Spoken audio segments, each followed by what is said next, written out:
when they want to try, like, even for me personally, my character, they would try to attack my character. They'll say he a rat or he this and that. Yeah. All you gotta do is ask him who I told on. Paperwork. I ain't never told on no in my life. Yeah. In the Prem situation, look at this case. It'll tell you who told on. Right. My name is. What if I told you a rapper got caught with over 30 machine guns and silencers and walked away with just a year of community service? Sounds impossible, right? Well, that's exactly what happened with T.I., and it sparked one of the messiest beefs in hip-hop history, with 50 Cent leading the charge. Let's break it all down. Whether labeled innocent or guilty, citizen or criminal, anyone could suddenly find themselves accused. That's the reality people live with. Suspicion can fall on you at any time, for any reason. And when it comes to being called a snitch, the streets have a brutal code. Disrespect follows immediately. Some would even say if you spot someone they believe is informing, you're expected to confront them on sight. That's the kind of harsh environment where reputations are tested. For T.I., the accusations of cooperating with law enforcement became a heavy shadow. He made it clear he never gave information that put anyone behind bars. To him, the idea of helping the police wasn't about betraying the streets, but rather a tool he might use against his enemies. Yet once whispers of snitching start, they're hard to silence. And if you know anything about 50 Cent, you know he's not the man to pick a fight with. He saw T.I.'s situation as an opportunity and turned it into a relentless campaign. The snitching narrative became ammunition, and 50 made sure it never faded. What could have been a passing rumor stuck, leaving T.I. isolated. With peers doubting him and fans turning their backs, T.I. tried to act unbothered, wearing a mask of confidence while the jabs kept coming. But the pressure built over time, until, finally, he fired back.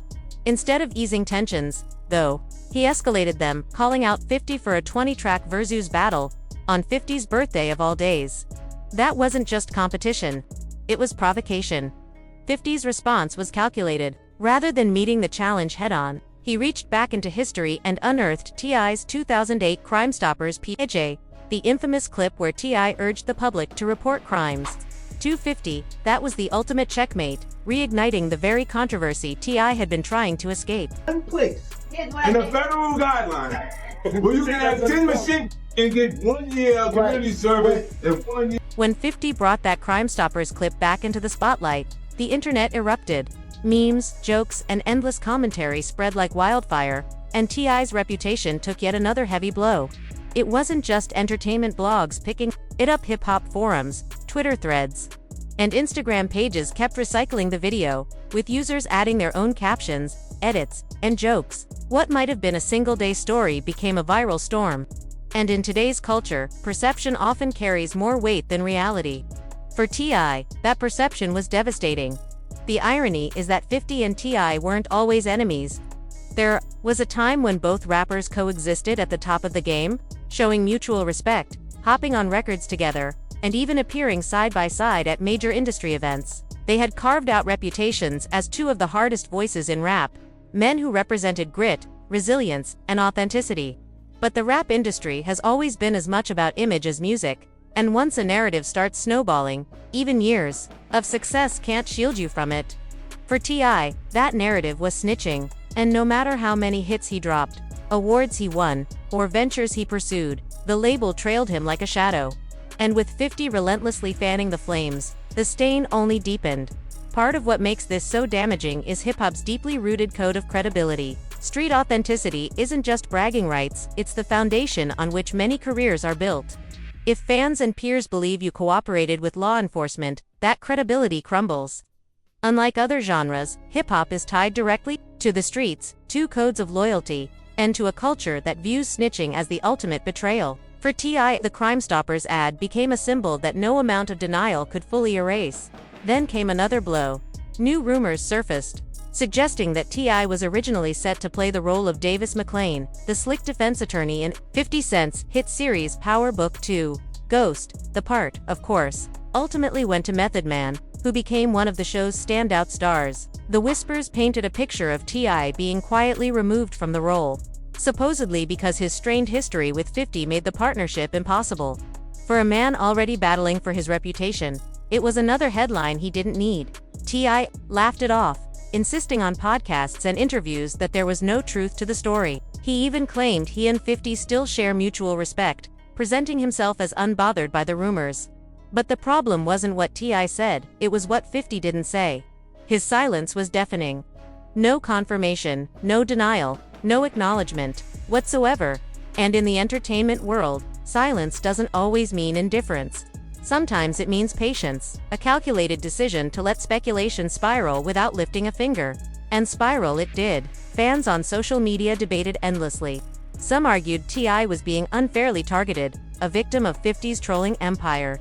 Others believed the casting rumor was proof that 50 didn't trust T.I. enough to keep him in his orbit. The absence of clarity only fueled more theories, each one more damaging than the last. So, the bigger questions remain. How did T.I. end up so deeply trapped under a reputation he can't seem to shake?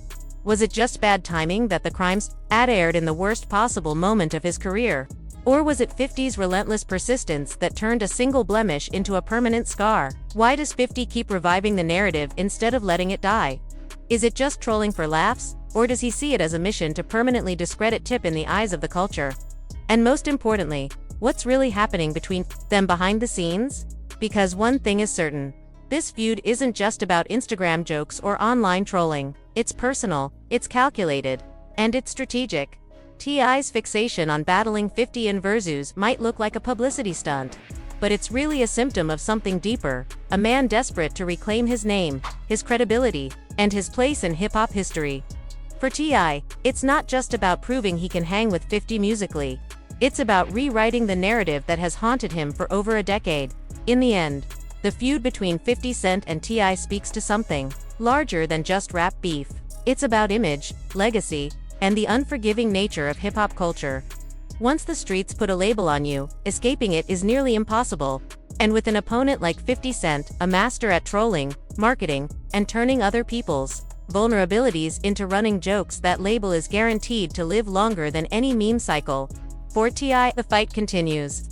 He may never fully erase the shadow of that ad, but in his eyes, every track, every statement, and every challenge is a chance to flip the script. Whether the culture lets him do it is another story entirely. How you feel when them New York this shit like 50 and all them niggas be trying to do all of those? I'ma tell you something.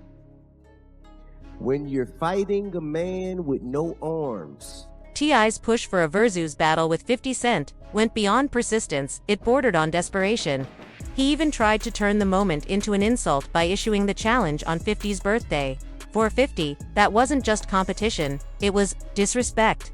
But the tension between them ran deeper than that. At the core of it all was one image T.I. could never erase: the infamous Crime Stoppers commercial. Back in 2007, T.I. was drowning in legal trouble. Federal prosecutors had him cornered, with weapons charges so severe they carried the weight of 2 decades in prison. The odds were stacked high against him. Then, suddenly, he appeared on television in a public service announcement, encouraging people to call in tips to law enforcement in the spot. T.I., known on the streets as Tip, appealed directly to the community: help protect your families, help get criminals off the streets. Call this number, you can remain anonymous, and maybe even collect a reward. To some, it was an attempt at image repair while fighting for his freedom. But in hip-hop, it was seen as a betrayal. That single PSA instantly earned him the stigma of a snitch, and once that label stuck, it became a shadow he could never escape. And no one leaned into it harder than 50 Cent. He mocked the ad, openly questioned T.I.'s credibility, and made sure the narrative followed him. What could have been a scandal that faded with time turned into a permanent stain, thanks in part to 50's persistence. He didn't just clown T.I. online, he embedded the shots right into his music.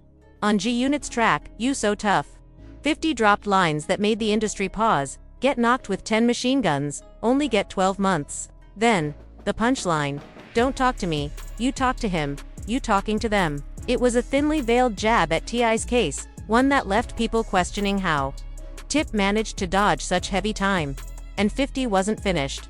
He doubled down with another line: how do you explain how homie breeze? They said keep your mouth shut, or you eat the cheese. Again, a clear shot at T.I., framed around the idea of cooperating with authorities.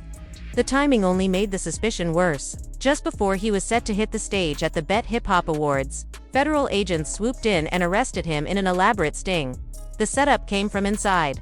His own bodyguard, who was secretly working with the feds, handed him 3 machine guns and 2 silencers. After T.I. allegedly put $12,000 cash on the table. To make matters worse, T.I. was already a convicted felon, barred from even holding a firearm, let alone buying a stockpile of weapons. When he eventually pleaded guilty, everyone braced for the hammer to drop. But the sentence shocked the industry. Instead of the decade plus he was expected to serve, T.I. walked away with just 1 year of house arrest, around 1,500 hours of community service, and a short prison bid that barely counted as real time. That's when the whispers turned into accusations. 450. The math didn't add up, not without some kind of cooperation behind the scenes. He never outright said T.I. gave information, but the implication was heavy. The idea was clear.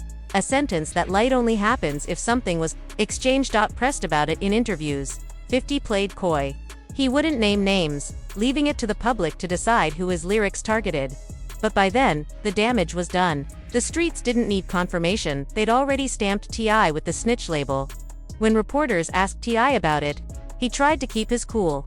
He brushed it off, refusing to escalate, and even went so far as to give 50 the benefit of the doubt. But the silence, the jokes, and the music had already done their work.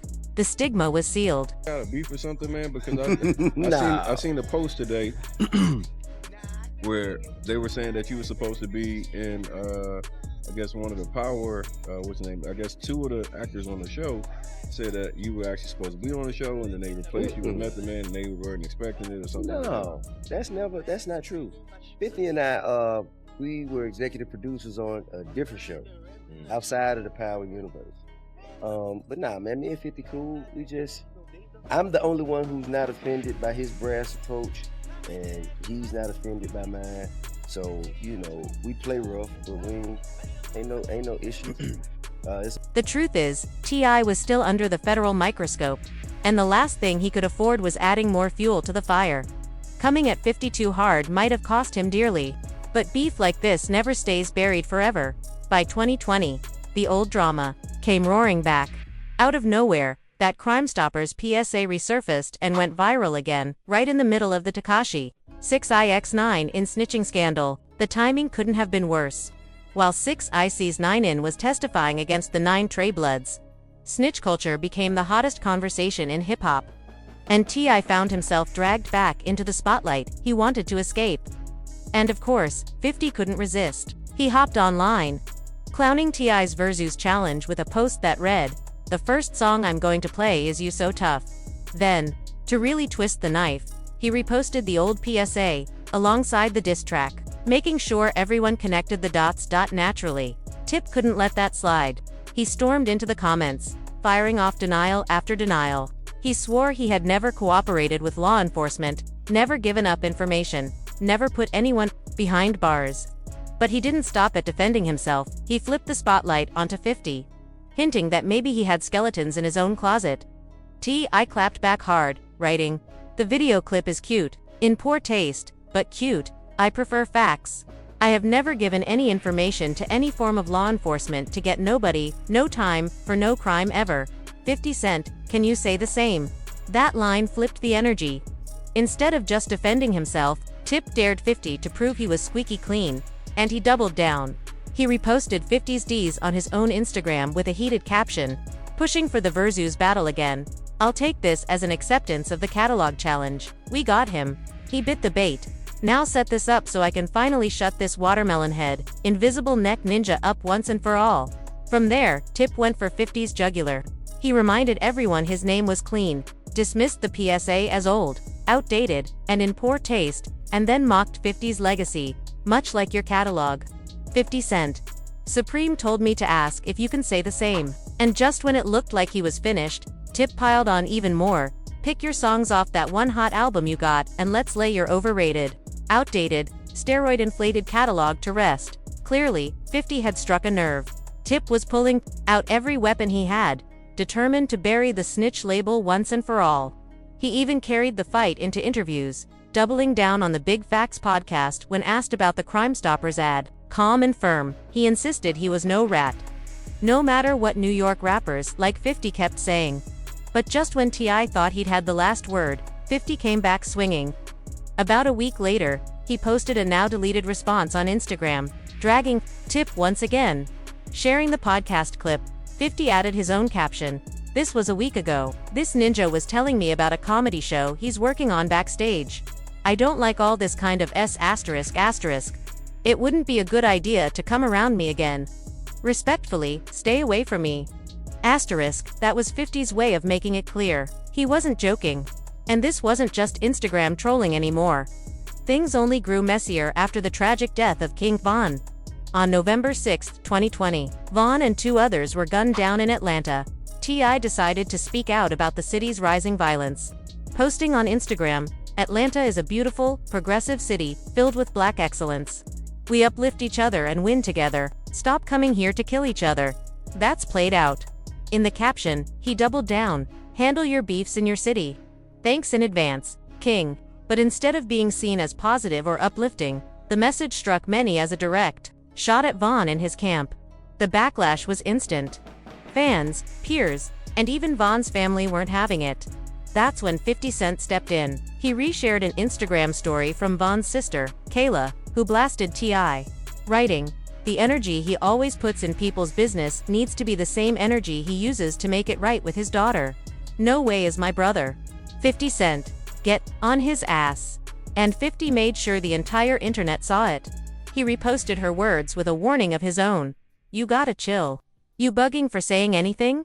They got casualties. This is real. I don't know what you was thinking, but rethink it now. They hurting, they love that boy. You were way out. I bet you don't even realize they ready to come for you over what you just said. What hood you from again? Come on now." Once again, Tip's words had landed him in the hot seat, and 50 was right there to magnify the fire. For a moment, the warning seemed to silence Tip. But anyone who knows him knows he doesn't stay quiet for long. Not long after, new rumors began swirling, this time about 50's Power Universe. Reports claimed T.I. was originally lined up to play Davis McLean, the slick attorney role that eventually went to Method Man. Actor Gianni Paolo, who plays Braden Weston, even told TMZ that T.I. was supposed to be in the role. Michael Rainey, Jr., who plays Tariq, recalled how one day they just showed up on set, and suddenly Method Man was there with no explanation. Naturally, people assumed behind-the-scenes beef with 50 cost T.I. the role. When Tip caught wind of the gossip, he jumped on Tony the Closer's podcast to shut it down. He swore the rumors weren't true and claimed he and 50 shared mutual respect. But here's the catch, 50 said nothing. No confirmation, no denial. And with 50, silence isn't peace. Silence usually means he's reloading, waiting for the right moment to strike. Meanwhile, fans remain divided on the snitch debate, and the split says a lot about hip-hop culture itself. On one side are those who see T.I.'s light sentence as undeniable proof that something happened behind the scenes. To them, the math doesn't add up. One fan summed it up perfectly. You can be a non-cooperating snitch, where you point police towards something they can build a case on without needing the original witness. I've never in my life seen a 1-year sentence, a Crime Stoppers commercial, community service, and no conviction for basically an army's worth of guns. I like T.I., but damn, let me get some of those politicians you've got under your thumb. If not, the newest snitches get 10 years plus for just one gun. T.I. had 30 plus, and when you look at the case on paper, it's easy to see why people feel that way. T.I. was a convicted felon, caught negotiating for machine guns and silencers, with cash on the table and a federal sting operation stacked against him. Yet, instead of serving a double-digit sentence, he came out with what many saw as a slap on the wrist. Two fans who have watched friends, family members, or even local rappers get buried under decades for far less. It feels suspicious. They don't buy that it was just good lawyers or star power that saved him. But on the other side, there's a very different perspective. Some fans argue that 50's constant attacks are hypocritical at best. One fan clapped back with a sharp line, a mouse calling a rat a rodent. In other words, who is 52 talk? After all, his own history isn't spotless. There have been whispers around him to accusations that he leveraged law enforcement connections or benefited from cooperation in certain situations. Nothing has ever been proven. But in hip-hop, perception can sting just as much as fact. So for some, 50's campaign against T.I. feels less like truth-telling and more like opportunism, a way to keep his name hot while dragging down someone else's. And this is where the debate gets complicated. In hip-hop, the word snitch carries weight far beyond its dictionary definition. It's not just about whether you testified in court or signed paperwork, it's about perception, credibility, and loyalty. The streets don't always need evidence. Rumors are often enough to ruin reputations. For T.I., that Crime Stoppers commercial became a permanent scar, regardless of whether he ever directly cooperated with the feds. 450. Keeping that scar visible has been part of his strategy, a way of controlling the narrative and making sure a tip never fully escapes the label. But the bigger question is, should 50 keep pressing this issue more than a decade later? Some say yes, because credibility is everything in hip-hop. If an artist presents themselves as a voice of the streets, fans expect their background to match their image. To them, 50 is just holding T.I. accountable, making sure no one forgets the choices he made. Others, however, see it as bullying, one superstar refusing to let another breathe, weaponizing a mistake over and over until it defines his entire legacy. And then there's the business side of it. Every time 50 revives the snitch narrative, it becomes content, something that drives headlines, fuels memes, and keeps both men in conversation. In the age of social media, attention is currency, and 50 is a master at flipping controversy into engagement. Whether fans love it or hate it, they're still talking, still clicking, still sharing. And in the end, that's power. So, what do you think? Was 50 right to keep T.I. under the microscope, holding him accountable for decisions that never sat right with the culture? Or is this just the pot calling the kettle black, one man with his own questionable history keeping another man's skeletons in the spotlight to distract from his own? Because one thing is clear, in hip-hop, once your credibility is questioned, the debate never really dies. It just waits for someone, usually 50 Cent, to bring it back to life.